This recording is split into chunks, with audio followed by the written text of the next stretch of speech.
పెదవులు దాటని పదం పదంలో కనులలో దాగని నిరీక్షణంలో నాతో ఏదో అన్నావా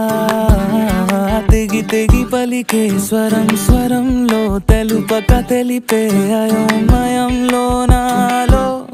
మౌనం విన్నావా